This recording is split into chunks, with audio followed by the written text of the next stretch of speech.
Yo, what's up, guys? Today, we're gonna be reacting to the Magic School Bus Doppelgänger Theory by Bale.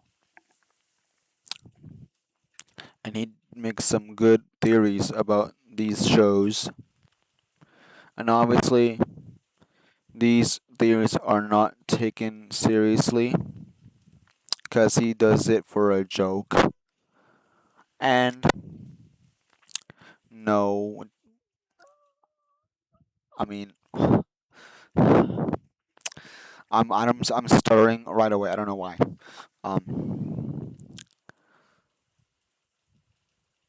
These theories are not taken seriously because it's only a joke, and these theories is not serious. It's only for shits and giggles. So let's see what Miss Frizzle. What's going on with Miss Frizzle? There's something about going back and rewatching old TV shows from your childhood that just fills you with this warm, nostalgic feeling. Even though you're older now and your tastes have changed, these shows can still connect with you in ways that nothing else can today. That's at least how I feel when I rewatch The Magic School Bus. A show before everything became cynical and edgy. A show that just wanted to teach people how the world works. But then you find something in that show that you don't remember. Something dark. Janet, you want proof? I'll give you proof. Here's proof of what'll happen to you if you stay here with your stuff. Arnold, no! What the? Huh.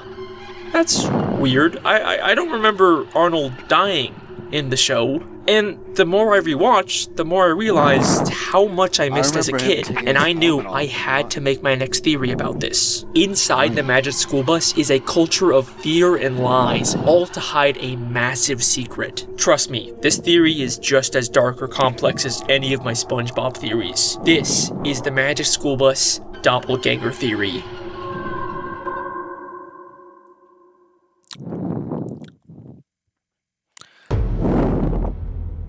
No. Magic School Bus TV show. The Magic School Bus is an animated educational kids show that aired from 1994 to 1997 and later got rebooted on Netflix in 2017. It follows Miss Frizzle and her class of 4th grade students as they use the Magic School Bus to go on crazy field trips to places like outer space, inside the human body, and traveling back in time, all to learn about how the world works. Like a lot of you, I watched it in school growing up, but it wasn't until recently that I started to question some things about the show. Like, do the parents know that their kids are regularly going on these dangerous, life-threatening expeditions? And how— Oh yeah. That's true. I wonder what happened to their parents. Did Miss Frizzle? I'm just kidding. was Arnold still alive after taking off his helmet in space? Who knows? Back turn! And step on it! Stay on something though. Thanks, Janet. Oh, he just got a cold after being exposed to the freezing vacuum of space. That's it. Something seems wrong here. But wait, before we even begin to question the logic of the show, we have to ask if there's even anything here worth theorizing about. I get this comment all the time. It's just a kid's show. And you're right. When it comes to most kid shows, there's usually no internal logic to how or why things happen, and it would be pointless to try and make a theory about it. Except, here's the thing that sets the Magic School Bus apart from most kid shows. The show itself is constantly pointing out and questioning its own logic. It does this at the end of every episode during something called the producer segment. At the end of every episode, a character known as the producer for the Magic School Bus TV show shows up and answers questions from the fans. Hello. Hi, you work on the Magic School Bus show, right? You bet, I'm the producer. That's right. Just like SpongeBob, the Magic School Bus breaks the fourth wall and acknowledges the fact that it's a TV show. Except, the Magic School Bus does it in a very interesting way. At first I thought this character was supposed to be an animated stand-in for the actual real-life producer of the show, but the producer doesn't talk about the show like it's animated. He talks about it like it's a live-action production. How come there was only one kind of bat on your show? There are almost 1,000 different kinds, you know. Well, those kind of bats were banned from the set. In fact, everyone talks about it like it's a live-action TV show. Is this the bakery where they filmed that Magic School Bus show? Yes. What we are seeing here is not the actual producer of the PBS animated Magic School Bus show. We are seeing a fictional producer character for an in-universe live-action TV show inside of the real-life animated Magic School Bus show. It's confusing, I know. Think of it like a mockumentary where the filmmakers are just as much a part of the story as the characters. So, just like my SpongeBob television theory, everything we see in the show is being filmed by in-universe cameras, and everything that happens is just scripted for the purposes of creating an educational live-action TV show. Since when can a bus shrink and sprout legs like a bullfrog? Since the scriptwriter wrote it in for the purposes of this episode. You didn't believe the part where the kids got so close to the volcano. It's television. We all know real kids don't go inside volcanoes. And another thing, if an astronaut ever does make it to Pluto, she'd better not take her helmet off.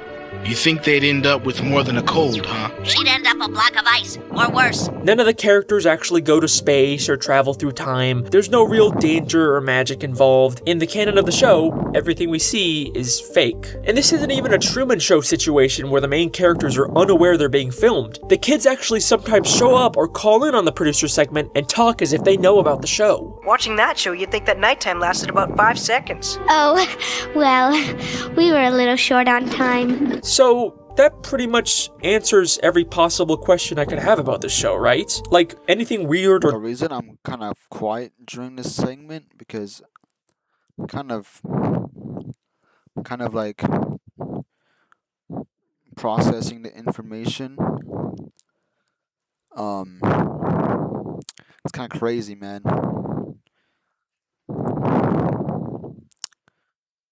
It's kind of crazy. I'm kind of quiet in this segment because I'm trying to hear what he's saying and trying to take in the information. This is kind of crazy. dark I find could just be explained away by it being scripted by the showrunners. And I almost gave up on making this theory because of that.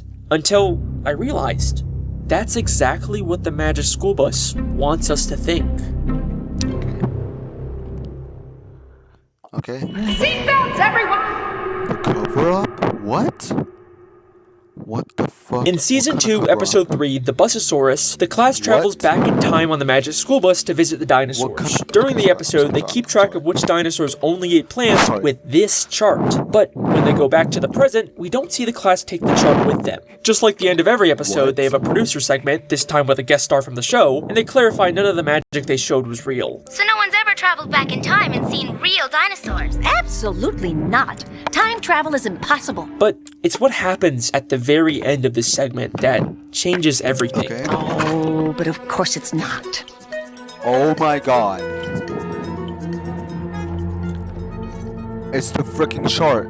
How could they find the dinosaur chart buried underground if the time travel wasn't real? This directly contradicts what the producers are constantly saying about the show. And this happens all the time in the producer segments. Which reminds me why I called in the first place. Yes? I'm still waiting for someone to get that pile of litter off my planet. Everybody knows there's no such thing as ghosts. You could never use gum for bungee jumping, not in a million years. Wish you guys would stick to the facts. It took water more than 15 million years to carve out the Grand Canyon. About as long as it's going to take you to freeze that water. Oh my god. The impossible things that happen on these field trips are clearly real in the canon of the show, but why are they lying about it? In fact, they seem to get kinda nervous whenever the callers get pushy about what's real and what's not. It would have taken weeks for the asteroid to reach the sun. You made it seem like it could happen in seconds. Well, we had to fake it. And Ms. Frizzle must be magic. Why do you say that? What was that? That? Oh, that was just the sound of Liz stretching the truth. So, why not just tell them that it's a real magic school bus? What's with all the secrecy? The class is constantly going to places like outer space, the bottom of the sea, inside an active volcano, all extremely dangerous places that no school could ever take kids, unless they lied about it and pretended like the field trips were just faked as a part of an elaborate fictional TV show. And the cover-up goes much farther than just the show. The principal of the school has no idea what they're doing on these field trips. You're telling me you went inside a chicken to find me an egg? Yes, sir, we did. But going inside a chicken... Wait, you're telling me the principal did not know about this as well?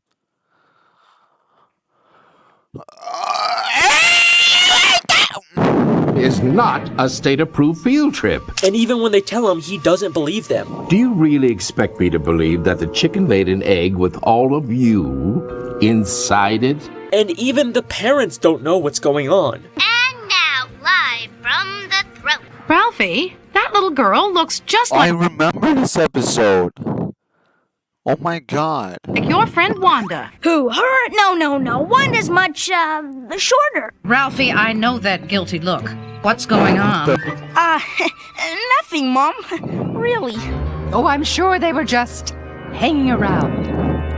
Right, Ralphie? Right, Miss Frizzle.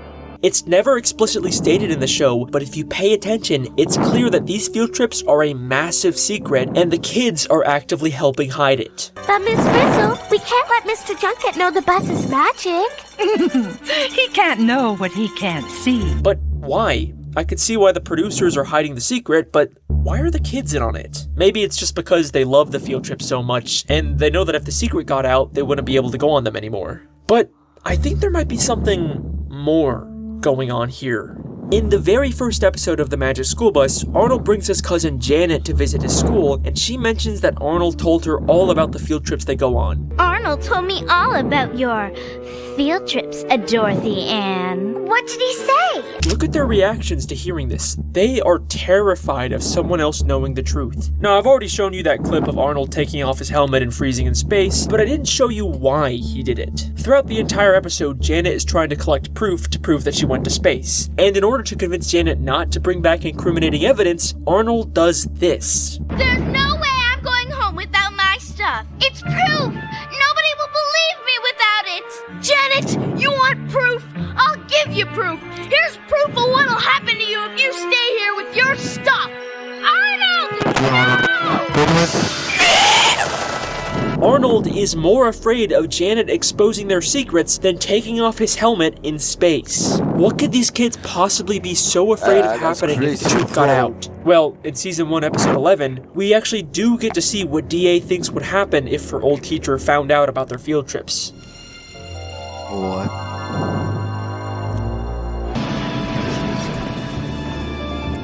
Mr. Seaflat, I'd like you to meet. Take chances, make mistakes, get messy. Oh, we never did anything like this at our old school. Holy shit. It's Miss Frizzle. They're all afraid of Miss Frizzle. Miss Frizzle may seem like this quirky, fun, eccentric teacher, but she is constantly manipulating these kids into being afraid and totally obedient. In episode 2, Arnold asked Miss Frizzle if he could skip the field trip. Miss Frizzle, I'd really love to go on a field trip, but I've got this weird feeling. Well, Arnold, I do need a volunteer to stay behind. She casually says he can stay behind, but then without telling him, they shrink down and go inside of Arnold for their field trip. Oh my god. At the end of the episode, they tell Arnold they were inside of him, and after this horrifying realization sets in, he says this. You went inside? Miss Frizzle, no matter what, I'll never miss another field trip.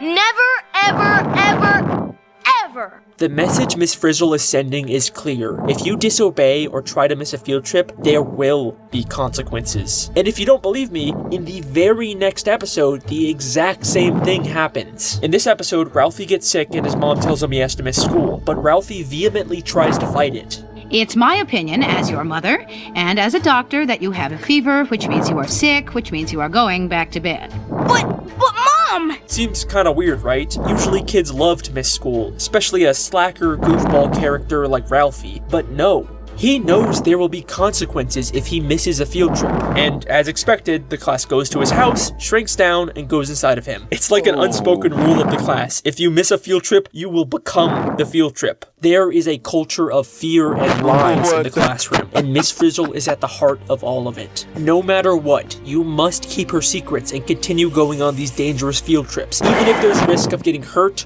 or worse. Which brings me back to my original question. How did Arnold actually survive after taking off his helmet in space? I kinda wanna know. What if I told you he didn't? And the Arnold we see after this is not the same Arnold. What?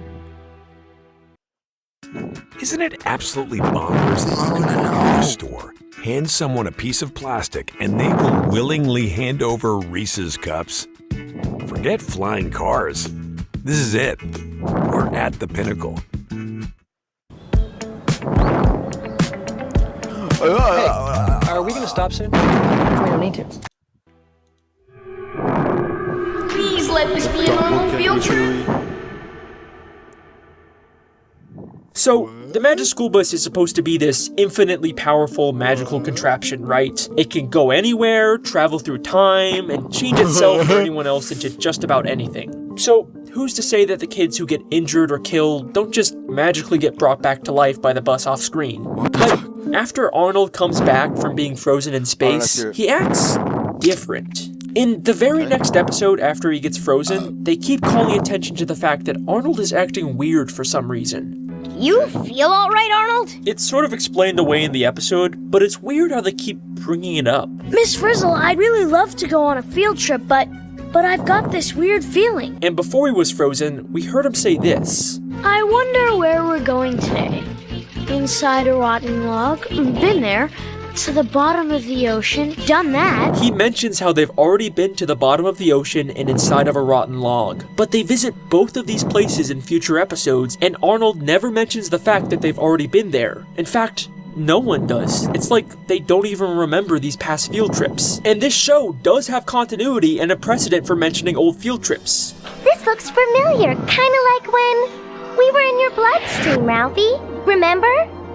There's something really strange going on with these kids, but for the longest time, I couldn't figure out what it was. And then I discovered something. Something so impossible and confusing that when I saw it, it honestly gave me chills. In episode 2, the Magic School Bus shrinks down and goes inside of Arnold to learn about the digestive system. But there's something inside of Arnold that made me question everything about this show. Something that I guarantee you wouldn't normally notice. Are you ready? Yeah. Let me play the clip for you. I'm ready. Esophagus. It's where your food goes after you swallow. Miss Frizzle, what are you doing? Did you see it? No. Let's slow it down a bit.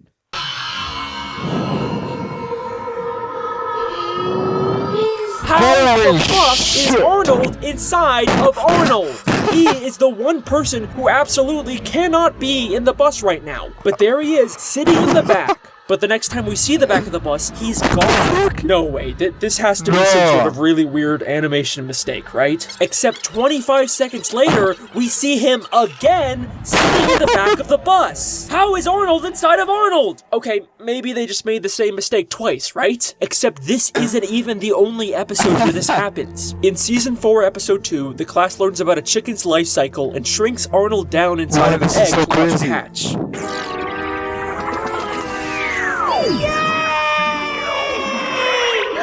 While they're waiting for it to hatch, the rest of the class goes to talk to the principal in his office, without Arnold. Except for a single shot, we can see Arnold in the office, even though he's supposed to be inside of the egg. And just like last time, he immediately disappears as soon as we cut back to where he was standing. Who is this second Arnold who keeps appearing in places he shouldn't be? And that's when it all made sense. The Magic School Bus doesn't bring dead kids back to life. They replace them with identical clones, or how I like to call them, doppelgangers.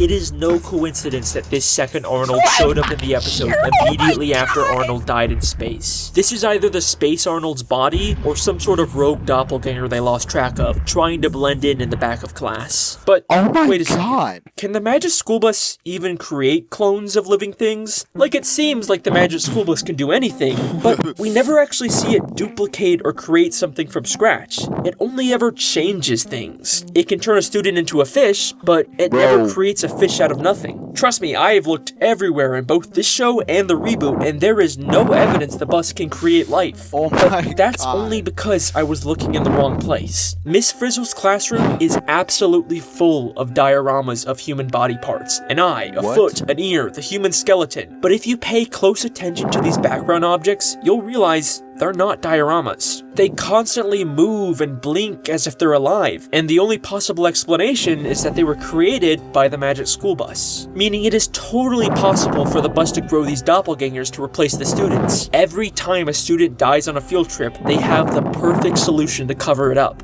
But how often could they possibly need to do this? Yeah, the kids regularly put themselves in danger, but the closest we get to an on-screen death was Arnold taking off his helmet, and that's only one episode. Well, remember, the show itself is an unreliable narrator. They're obviously gonna cut out or recontextualize anything that could expose them. But I think they let an important clue slip in the very first episode. Remember, when Arnold came back from being frozen in space, he was sick, which seemed to carry over with how weird he was acting in the next episode. Maybe when a doppelganger is created, they come out very weak from the cloning process and have the symptoms of a sickness. Is it possible every time a character gets sick in the show, they've actually been recently replaced with a doppelganger? How else does the producer know details about Ralphie's specific sickness? What were those kids doing visiting Ralphie when he was so sick and tired? Oh, well, don't worry, he wasn't infectious. And Ralphie not being infectious would make sense if it's not actually a sickness, but the symptoms of being a newly grown doppelganger. And the same episode Ralphie gets sick, the skeleton in the classroom has a completely different outfit from previous episodes, with a different tie and no sunglasses. Maybe the classroom skeleton is where they store the body of the last dead student. It even has very similar shoes to Ralphie's. But this goes far beyond just the occasional student getting replaced. I have found evidence of past field trips that went so horribly wrong that no student came back from them alive. In episode 4, they shrink down and take a field trip into the ocean. Eventually, they get fished out by a fishing woman who says this.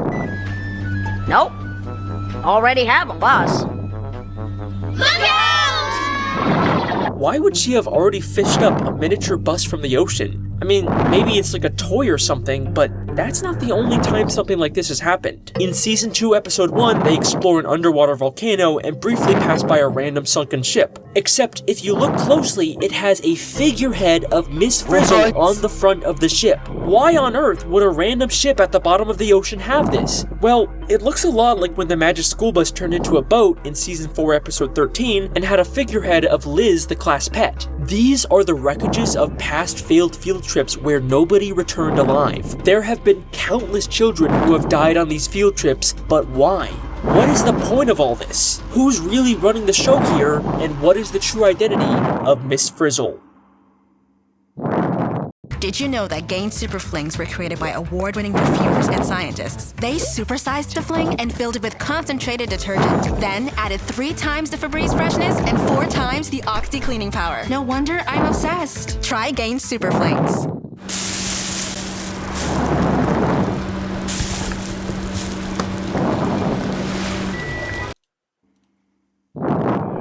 With the press? No way! Who's really running the show?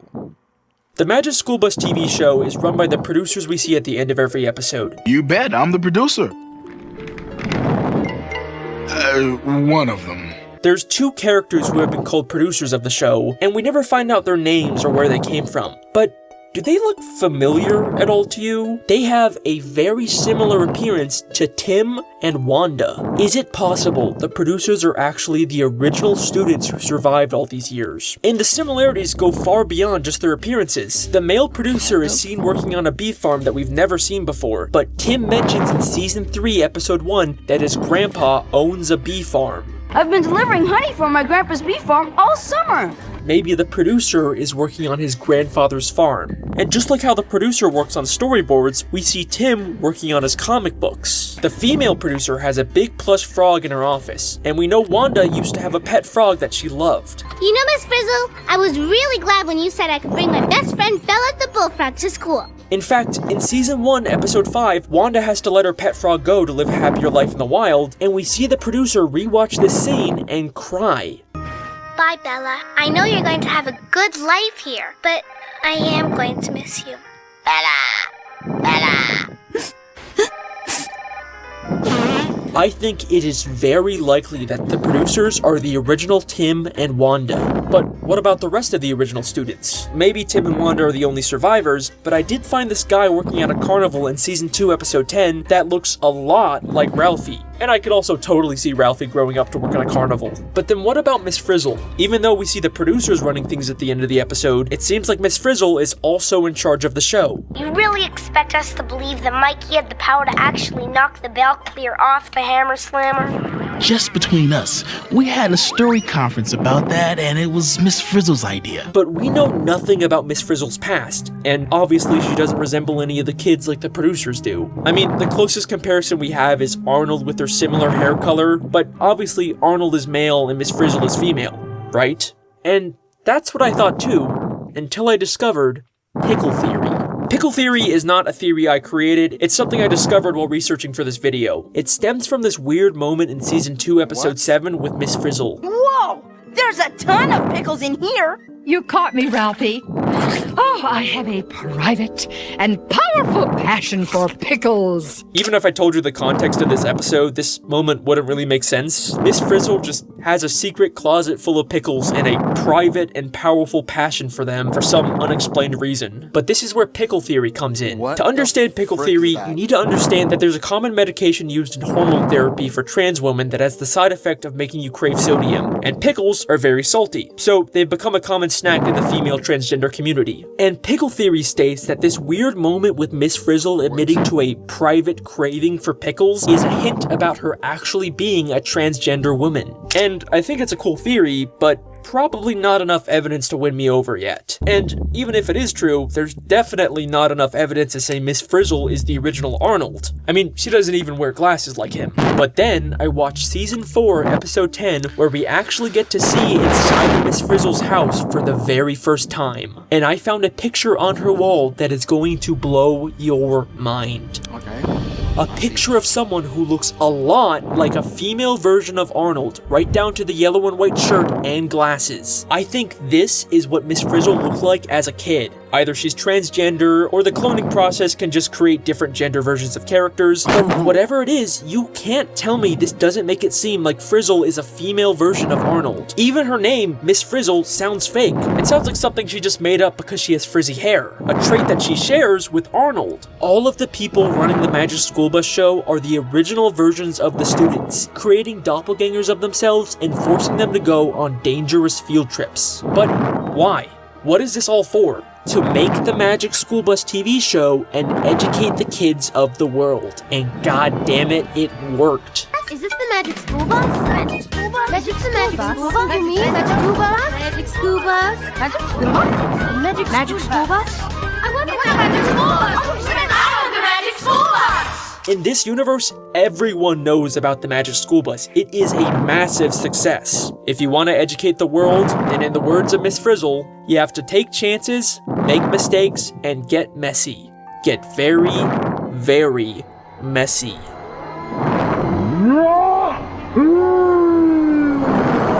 And that's the Magic School Bus doppelganger theory. Okay, bye.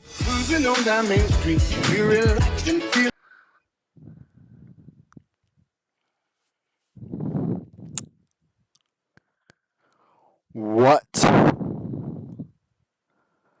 Whoa, what? That was insane, man. Bro,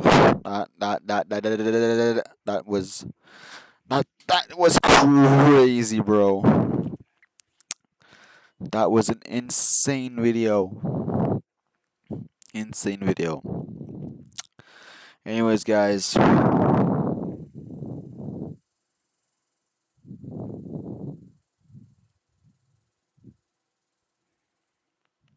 Anyways, guys, hope you guys enjoyed the video. Make sure to like, comment, subscribe to the channel. I'll see you guys in the next one. Peace.